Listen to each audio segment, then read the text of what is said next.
짜증을 냈습니다. 평소 같이 지내던 할머니들이 오늘 무슨 일이 있느냐며 걱정스럽게 물었습니다. 그때 마침 한 할머니가 데려온 이 강아지 한 마리가 이제 반갑다면서 이 짜증을 내는 할머니의 손을 이제 핥고 있었던 거죠. 짜증난 할머니는 자기 손을 핥는 강아지를 신경질적으로 냅다 치우면서 이렇게 이야기합니다. 예! 나만 영감이 있잖아.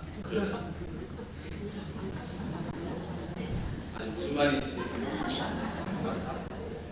여전히 이혼율이 높고 또 이런 유머가 유행하는 것을 보면 오늘날 이 한국 사회의 가정이 흔들리고 있다라고 하는 사실을 우리는 단적으로 알 수 있습니다.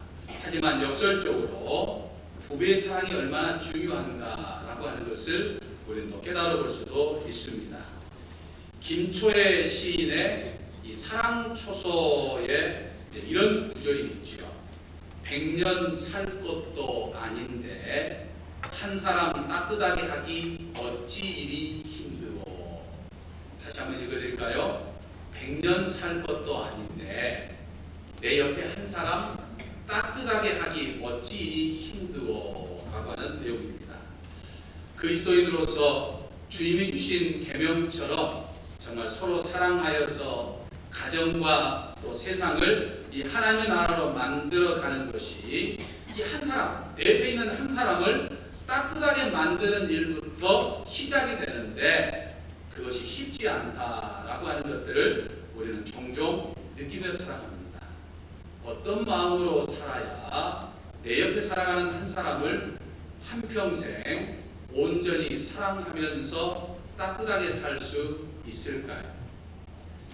내일 모레인 5월 21일은 한국교회를 중심으로 이제 부부의 날, 즉 둘이서 하나가 되는 날로 정하여 이제 부부가 서로 사랑하며 행복한 삶과 가정을 이루도록 돕습니다. 그만큼 한국 사회의 가정들이 흔들려가고 있고 가정의 근간이 되는 이 부부의 관계가 흔들리고 있다라고 하는 거죠. 하지만 우리 정읍제일교에 속한 모든 부부들 그리고 우리 정읍제일교의 모든 가정은 정말 사랑과 행복이 넘치는 부부요 사랑과 행복이 넘치는 모든 가정이 되기를 주님의 이름으로 간절히 축원합니다. 오늘 주일 예배를 드리는 분들 중에는 사랑하는 배우자를 잃고 슬픔 중에 있는 분도 있고 또 일찍이 혼자가 되었지만 열심히 살아가고 있는 분들도 있기 때문에 사실은 이 부부에 맞춰서 설교를 한다고 하는 것이 조심스럽기도 합니다. 하지만 하나님께서 친히 그런 분들의 배우자가 되어주셔서 위로해 주시고 또 그분들에게 맞는 말씀을 전할 기회도 주실 줄로 믿습니다. 인간을 규정하는 여러 가지 정의 중에 인간은 사회적인 동물이다 그렇게 이야기를 합니다. 일찍이 이 그리스의 철학자였던 이 아리스토텔레스가 한 말이라고 전해지고 있습니다. 하지만 스페인 출신으로 이 고대 로마에서 철학자로 활동했던 이 세네카가 인간은 정치적인 동물이다라고 말했던 이 아리스토텔레스의 말을 이제 그리스에서 이 라틴어, 이 로마 말로 번역하면서 인간은 정치적인 동물이다라고 하는 이 말을 인간은 사회적인 동물이다 이렇게 번역을 한 것뿐입니다. 아리스토텔레스가 말한 이 정치와 이 세네카가 말한 이 사회라고 하는 말에 분명한 의미의 차이는 있지만은 사실 인간은 서로 교류하고 인간은 서로 커뮤니케이션을 나누며 소통하는 존재다라고 하는 그런 의미에서는 이 정치란 말과 사회라는 말이 일맥상통한다 이렇게 우리는 생각해 볼 수 있겠습니다. 우리 인간 관계에 있어서 가장 중요한 것은 이 커뮤니케이션, 이 소통하는 것이죠. 그런데 오늘날 우리는 불통의 시대에 살고 있습니다.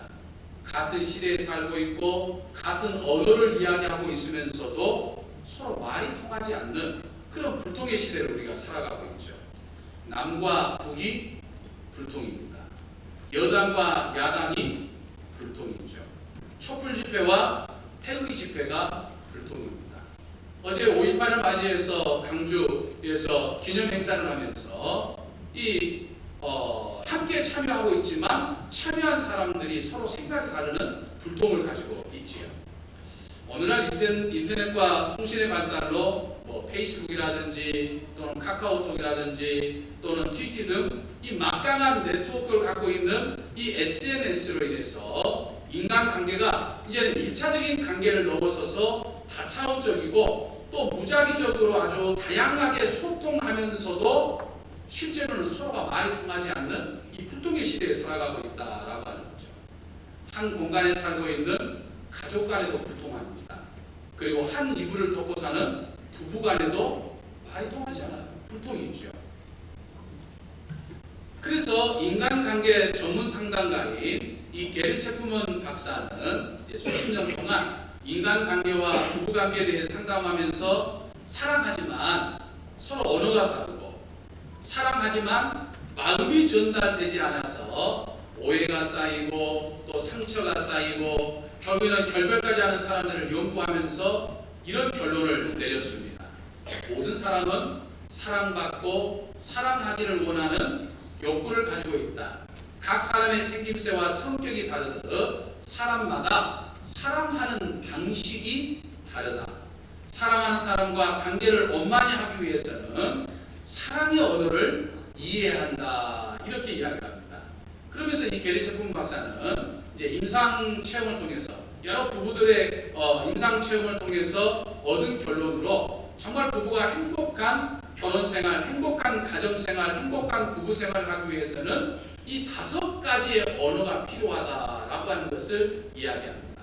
근데 실제로 이 5가지 언어는 단순히 부부관계에서만 필요한 것이 아니라 부모와 자녀의 관계 속에서도 또 나와 너 다른 사람과의 인간관계 속에서도 필요한 5가지 어떤 사랑의 기술인 것을, 사랑의 언어인 것을 우리는 볼 수 있습니다. 그걸 생각해 보면서 우리가 이 5가지 사랑의 언어를 통해서 정말 우리 모든 가정의 부부가 행복한 부부, 모든 가정의 식구들이 행복한 가족, 그리고 행복한 가정을 만들어가는 축복이 차고 넘치시기를 주님의 이름으로 간절히 축원합니다. 아멘. 첫 번째 사랑의 언어는요, 인정하는 말입니다. 배우자를 인정해줘야 한다라고 하는, 인정해주는 말을 많이 해야 된다는 거죠. 배우자에게 칭찬과 격려의 말을 해주고 온유한 말과 존중하는 말을 해주고 이 배우자의 능력을 신뢰할 수 있는, 당신을 신뢰한다 라고 하는 것들을 늘 느낄 수 있는 그런 말을 많이 해야 된다라고 하는 거죠.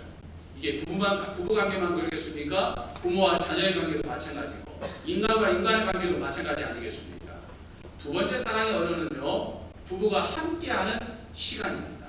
그러니까 배우자가 나를 위해서 이렇게 시간을 배려해주는구나, 이렇게 나랑 함께하는구나 라고 하는 것을 느끼는 것은 최고의 사랑의 언어라는 이야기죠. 교회 생활을 함께하면서 예배를 함께, 아내를 위해서, 남편을 위해서, 교회 자기를 위한 거지만 함께 예배를 드린다든지, 교회에서 신앙생활을 한다든지, 운동을 한다든지, 등산을 한다든지, 함께 어떤 동아리 모임을 한다든지, 또는 봉사를 한다든지, 부부가 함께하는 시간이 많아야 된다. 함께하는 시간이 바로 이 사랑의 언어다라고 하는 거죠. 최근에 5월 21일을 부부의 날로 정하는 것도 둘이서 하나가 되는, 부부가 그 시간만큼은 함께 보내라 라고 하는 그런 의미의 이야기입니다. 이번에 우리 교회에서 이제 5월 23일 목요일부터 7월 11일까지 이제 8주간 동안 매주 목요일에 이제 부부 학교를 진행하게 되는데, 부부가 서로 각자의 어떤 일들이 바쁘죠. 여러 가지 바쁘기도 하고 또 함께 시간을 맞춘다고 하는 것이 걸기적거리는 것도 없지 않아 있지만은, 부부가 함께 이 부부 학교에 참여하는 것만큼 최고의 사랑이 언어는 거죠. 여러 가지 바쁘고 분주하지만 내 아내를 위해서 또는 내 남편을 위해서 함께 이 부부 학교를 참가하는 것은 그만큼 서로가 사랑한다라고 하는 것을 보여줄 수 있는 것이다라고 하는 거죠. 함께하는 시간은 부부관계뿐만 아니라 부모와 자녀의 관계도 마찬가지고 인간관계도 마찬가지죠. 세 번째 사랑의 언어는 선물입니다.